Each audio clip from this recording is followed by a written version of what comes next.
Let's begin by taking a collective deep breath. Inhale possibility, and as you exhale, I want you to let go of a story. It's a story you've been told since the moment you were born, a story so deeply ingrained in the fabric of our culture that you've likely never even thought to question it. The story is this: that you are a small, separate being, born into a world that is vast, solid, and fundamentally outside of you. It's a world of circumstances, of luck, of things that happen to you. In this story, you are the protagonist, yes, but you are reacting to a script that has already been written. You are navigating a pre-existing map, hoping to find the treasures and avoid the pitfalls. Your happiness, your success, your peace, they are all destinations you must journey toward, prizes you must win from an external and often indifferent universe. But what if that story, in its entirety, is a grand and beautiful illusion? What if the very foundation of your understanding of life is based on a misunderstanding of your role within it? This isn't a suggestion to deny your experiences, the challenges, the heartaches, or the joys. It is an invitation to see them through a new lens. I want you to consider a different model of reality, one that ancient wisdom has whispered about for millennia, and that modern physics is only now beginning to comprehend. Imagine that the universe is not a stage you walk upon, but a mirror, a vast, intelligent, and perfectly responsive quantum mirror. This mirror has one simple, unwavering function: it reflects you. It doesn't show you what you want. It doesn't show you what you deserve. It shows you with perfect, unflinching accuracy what you are. It reflects the sum total of your beliefs, your energy, your dominant thoughts, and your deepest, often unconscious, assumptions about yourself and the world. When you live believing the world is separate from you, you spend your life trying to polish the mirror's reflection. You plead with it, you bargain with it, you fight it. You get a job you dislike to make money, hoping the reflection will show you abundance. You enter a relationship hoping your partner will fix your loneliness, hoping the mirror will show you love. You chase achievements, accolades, and approval, all in an attempt to manipulate the image you see. Yet you remain the same person on the inside, the same fears, the same core beliefs of lack or unworthiness. And so the mirror, in its infinite fidelity, continues to reflect a reality that feels incomplete. A reality where you are always striving but never quite arriving. Have you ever felt that? That exhausting, endless chase? Where in your life are you still polishing a reflection, begging it to change, while ignoring the source of the image itself? The truth is, the universe isn't happening to you. It's responding through you. Every person who shows up, every opportunity that arises or vanishes, every challenge that confronts you, is a direct piece of feedback from this quantum mirror. It's a broadcast from the deepest parts of your own consciousness. The world isn't giving you your experience, it is showing you the experience you are already embodying energetically. This shift in perspective is the key that unlocks everything. It moves you from a position of powerlessness to one of profound, radical responsibility. It's not the responsibility of blame, but the responsibility of creative power. If the reflection is a product of your inner state, then to change your life, you don't fight the world. You don't shout at the mirror. You turn your gaze inward. You begin the sacred work of changing the person who is casting the reflection. This is the beginning of true creation, the point where you stop being a character in a pre-written story and become the author of your own reality, recognizing that the pen has been in your hand all along. The world isn't a solid, immovable object. It's a shimmering, fluid field of potential, waiting for a conscious observer to give it form. And that observer, that powerful focal point of creation, has always been you. And so, we stand before this grand mirror, this responsive quantum canvas, finally understanding that the image it shows is not random. It is an echo of our own being. This realization is profound, but it immediately begs the question, how? By what mechanism does our inner world of thoughts and feelings translate into the outer world of people and circumstances? The answer lies in one of the most mysterious and beautiful principles of the quantum realm, a principle we can call the observer effect. In the strange world of quantum physics, scientists discovered that the fundamental particles that make up our universe behave differently when they are being watched. When unobserved, they exist in a state of pure potential, a wave of infinite possibilities spread across space and time. They are everywhere and nowhere all at once. But the moment an observer focuses on them, the moment an instrument measures them, this wave of infinite possibility collapses into a single tangible event in a specific location. The act of looking, of paying attention, literally summons a reality out of the mist of the potential. Now let us lift this principle out of the laboratory and place it where it truly belongs, in the center of your human experience. You are the great observer in your own universe.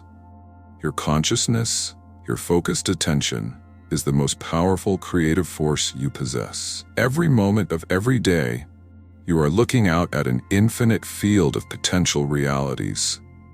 There is a potential reality where you are healthy and vibrant, and a potential where you are unwell. There is a potential where you meet the love of your life, and one where you remain lonely.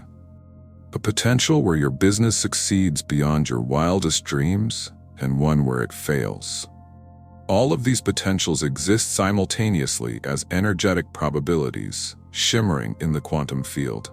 Your unwavering focus acts as the catalyst that collapses one of these potentials into your physical, experiential reality.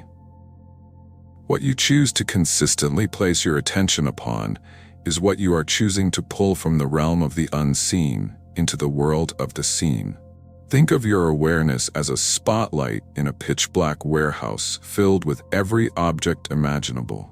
The objects you illuminate with your light are the only ones you experience.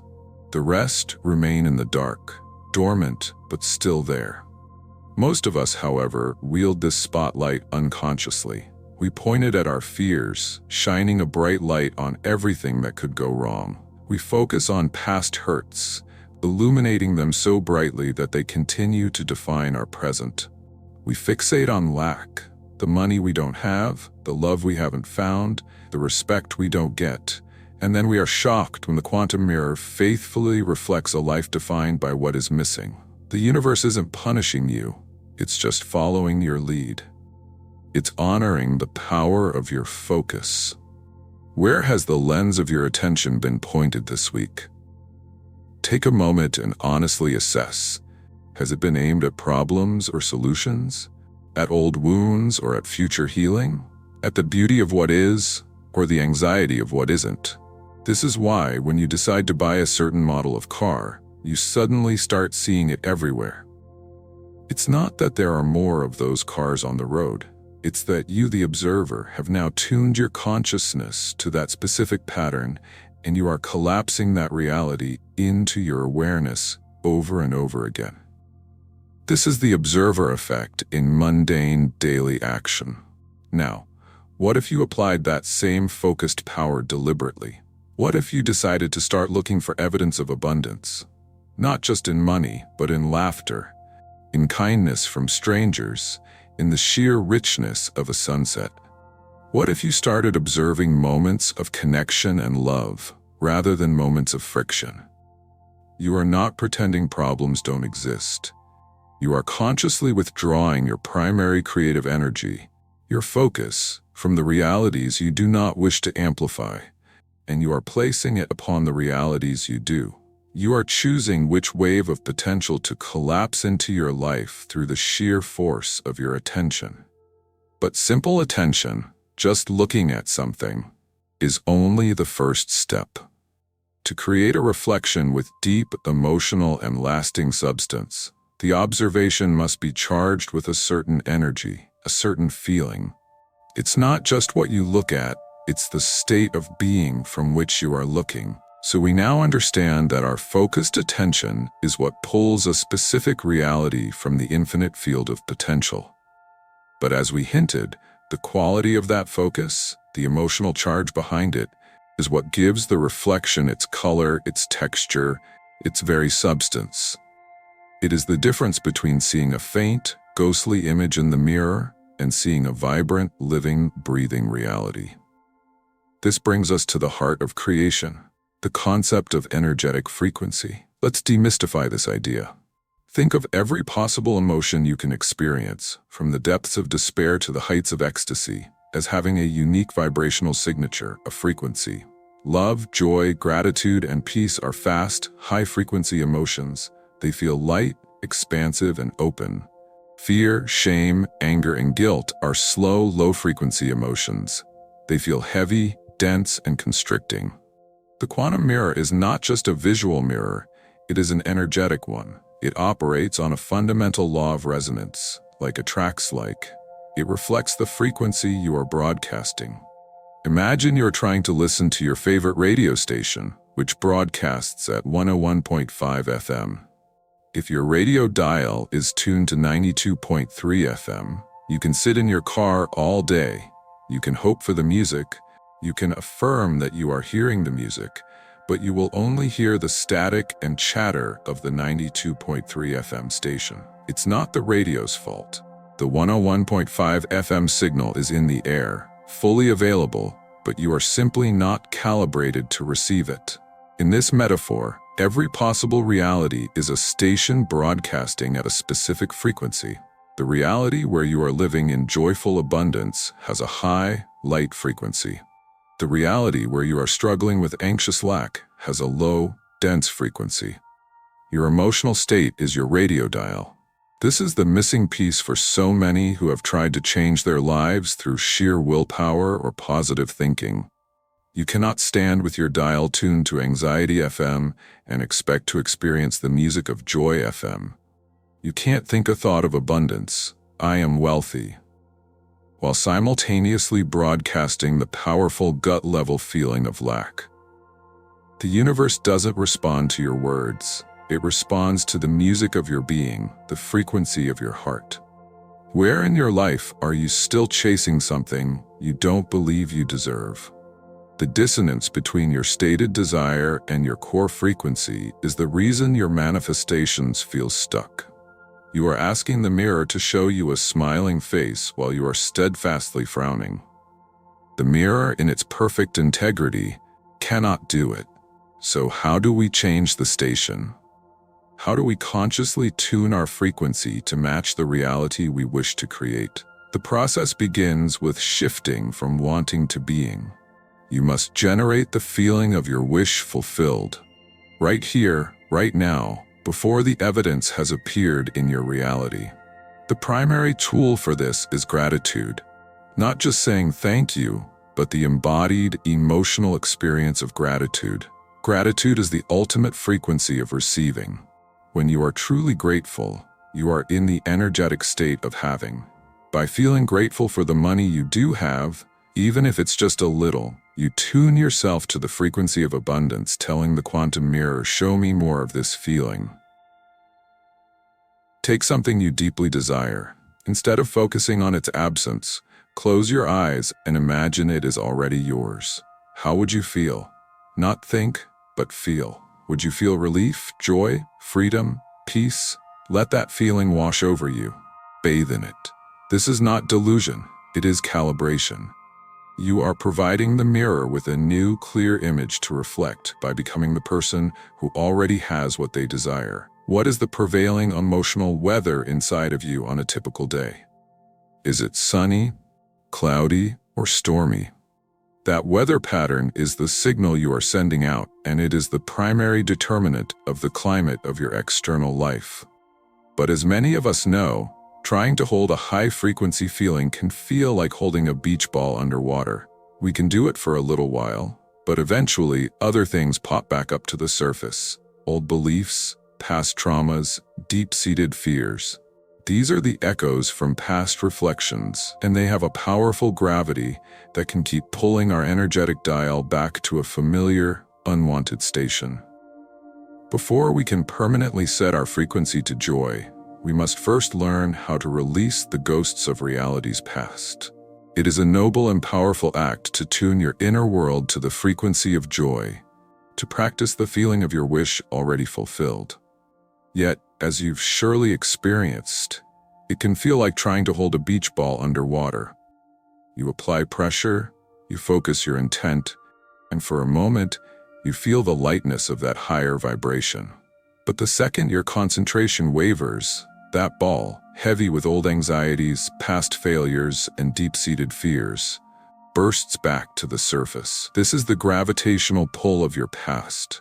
These are the echoes of unwanted reflections, the ghosts of realities you no longer wish to inhabit, and they have a profound effect on the clarity of your quantum mirror. Think of these echoes as energetic imprints, or limiting beliefs.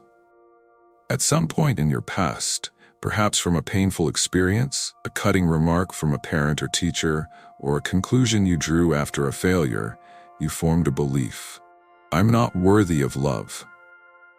Money is hard to come by. I'm always going to be alone. Success is for other people.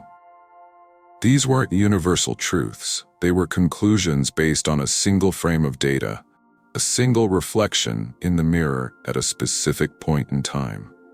The problem is, you mistook the reflection for your identity. You thought the echo was the source of the sound. These old beliefs function like smudges and cracks on the surface of the mirror itself. Even as you stand before it now, projecting a new, beautiful, empowered image of yourself, the reflection you get back is warped. It is filtered through the greasy fingerprint of "I'm not good enough," or fractured by the crack of "I'll only be let down." You try to see a reflection of abundance, but the smudge of scarcity makes it look meager. You project love, but the crack of unworthiness splinters the image into 1,000 pieces of fear. This is why your efforts can feel so frustrating.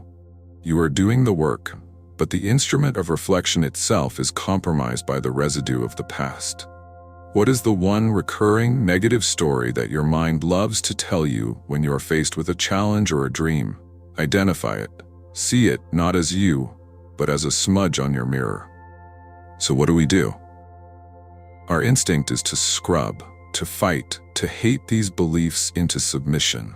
We declare war on our fear and anxiety. But in the world of energy, this is the most counterproductive thing you can do.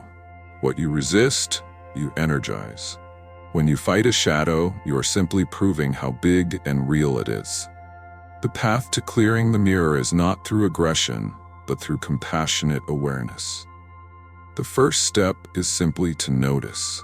When that familiar feeling of dread or inadequacy arises, you must become the conscious observer of it. Instead of being swept away by the emotion, you create a tiny pocket of space and say, there it is. That's the "I'm not capable" story. Hello, old friend. In that moment of recognition, you separate yourself from the belief. You are no longer the story. You are the one who is noticing the story. The second step is to allow. Instead of suppressing the feeling, you meet it with acceptance. You breathe into it. You let the wave of emotion wash through you without judgment. Where is it in your body? A tightness in your chest? A pit in your stomach? Just be with it. You are not condoning it. You are allowing it to be seen and heard, perhaps for the first time. This act of gentle allowance neutralizes its charge. And finally, you gently inquire and reframe. You can ask the belief, is it absolutely 100% true that I am unworthy? You can trace it back to its origin and see it for what it is, a scar, not a fresh wound. Then with love, you thank it for trying to protect you, and you consciously choose your new truth. Thank you for trying to keep me from getting hurt, but I am choosing to believe in my worthiness now. This isn't a battle, it's an integration. It's a process of energetic hygiene, of lovingly cleaning the smudges off your mirror so that the brilliant reflection of who you are now can finally shine through, clear and true. And so, we arrive at the final, most transformative stage of our journey together. We have polished the smudges of past pains from our quantum mirror. We understand that we are the observer, collapsing potential into reality with our focus. We know that our feeling state, our frequency, is what tunes the reflection we receive. We have learned to notice and release the old, heavy energies that kept our creative power chained to the past. The mirror is clearer now. The instrument is tuned. The question that remains is the most important one of all. What will you now create? What reflection will you choose to live in? This is where we move beyond techniques and step into the art of living. This is where we learn to become the master of our reflection by truly and completely living from the end. This is the master key, the culmination of everything we have discussed. It is the shift from striving and chasing to consciously being. To live from the end means to stop seeing your desire as something in the future that you need to attract, and to start embodying the state of being of the person who already has it. This is not about acting as if, in a performative, disingenuous way. The universe, this quantum mirror, is far too intelligent for that. It reflects your authentic being, not the mask you wear. This is about a profound internal identity shift. The question is no longer, what do I need to do to get love? But rather, who would I be if I were already surrounded by and filled with infinite love? How would that person walk? What thoughts would they think? How would they treat the cashier at the grocery store? How would they respond to a minor inconvenience? They wouldn't be operating from a place of desperate need or fear of being alone, but from a place of fullness, confidence, and overflowing grace. That is the state you must embody. Who would you have to be today to make your greatest dream an inevitability? If you desire abundance, it's not about spending money you don't have. It is about shifting out of a scarcity mindset. It's about feeling generous instead of constricted. It's about appreciating the riches you already possess, in your relationships, in nature, in your own talents. It's about making decisions not from a place of fear, I can't afford to take this risk, but from a place of knowing that you are always supported. You begin to walk and talk and think as the person who is already abundant. You are not faking it for the mirror. You are giving the mirror a new, authentic self to reflect. You are changing the cause and the effect. The reflection has no choice but to follow. This is the ultimate creative freedom. It's no longer about a frantic series of actions to manipulate the outside world. It is about a calm, centered, and powerful choice of who you are being in this very moment. If you already possessed everything you ever truly desired, what would be the dominant feeling state you would carry through your day? Would it be peace, freedom, a quiet, unshakable joy? Can you, just for this next hour, choose to feel that now, for no other reason than that you can? You begin to live your life through the eyes of your fulfilled self. This is how you make your future dream your present reality. You are no longer waiting for the reflection to change to give you permission to feel good. You are feeling good now, thereby commanding the reflection to change. You have shattered the illusion of a separate self, recognized your power as the observer, tuned your frequency, and cleared the echoes of the past. All that is left is to live it, to breathe it, to be it. The quantum mirror is always on. It is always working perfectly. It has only ever been waiting for one thing: your decision on who you are choosing to be. The power was never out there. It has always been and will always be right where you are. We have journeyed far, from shattering the foundational illusion of a life that happens to you, to the profound realization that life happens through you. We have reframed reality as a perfect quantum mirror, one that reflects not what you want, but what you fundamentally are. By understanding your power as the observer, you learn that your focus brings worlds into being. By learning to tune your emotional frequency and release the echoes of past beliefs, you have cleared the canvas. Now, the final, liberating truth rests in your hands.